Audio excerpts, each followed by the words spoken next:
If you've taken the IELTS speaking exam before and you're surprised by your score, then this is the video for you. Most students believe they lose mark because their grammar is not advanced enough. However, from an examiner's perspective, this is rarely the case. Instead, as soon as the speaking test begins, the examiner is already asking himself questions. Can this candidate actually control their language under pressure? So let's start with the quickest test an examiner uses. So before grammar, before vocabulary, and even before pronunciation, the examiner notices fluency first. Now, fluency does not mean speaking fast. It does not mean speaking with super confidence. Instead, it means speaking without much hesitation or pauses. It also means speaking in long flowing sentences, not short sentences. The examiner is asking himself, can you keep speaking without pausing and hesitating? If the answer is no, then your score is already limited, even though your English is very correct. For an examiner, fluency is not about being impressive. It's about whether you can keep speaking without your language falling apart by stop, start, for example. Band 6 candidates usually know enough English. However, the problem is that their fluency is fragile. For example, they start a sentence and then they stop in order to search for the grammar, the right grammar. And then they begin again and then they stop again when they're searching for the correct vocabulary. Every time you stop, it's a signal to the examiner, and that signal is that your language control is limited. Therefore, you cannot get more than a 6 for your speaking. But here's something that candidates often never hear clearly, and that is that a Band 6 candidate often makes a lot of grammar mistakes. A Band 7 and even a Band 8 candidate still makes grammar mistakes. But a candidate who cannot keep talking can never get to a Band 7, no matter how advanced their grammar is. This is why fluency is always the first filter for the examiner. Fluency is the foundation that the rest of your language is built upon. Now, when examiners assess your fluency, they're not counting words and they're not timing you with a stopwatch. In fact, they're asking themselves questions. The first question they can be asking is, can you speak at length? The second one could be, can you do it without hesitation, without stop all the time? And the third one, are you easy to follow? Are your ideas easy to follow, or do you talk around in circles?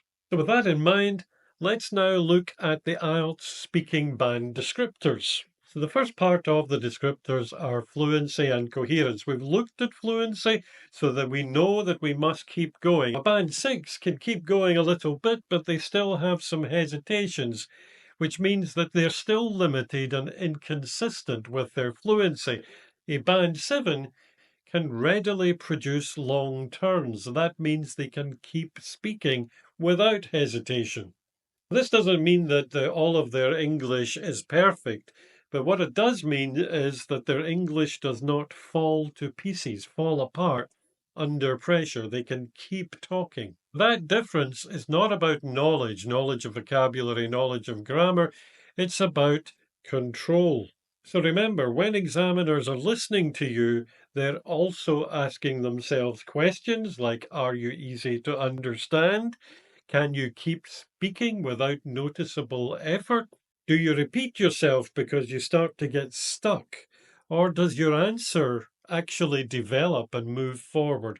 This is all about fluency. Now let's look at lexical resource, and lexical resource is, of course, vocabulary. For a Band 6 with lexical resource and vocabulary is not usually not having enough words. Instead, it's about the words they decide to use, and these words are often vague words. Words like people, things, something, a lot. These words are vague. They're not wrong, but they also don't give you precise picture of what you're talking about. They don't say precisely what you're trying to say, and so that limits your lexical resource to around the 6th level. Grammar works in a similar way. Of course, accuracy is important. However, range also matters just as much. And if you want to get a band 7, you shouldn't just think about perfect grammar. Perfect grammar is unlikely for a band 7.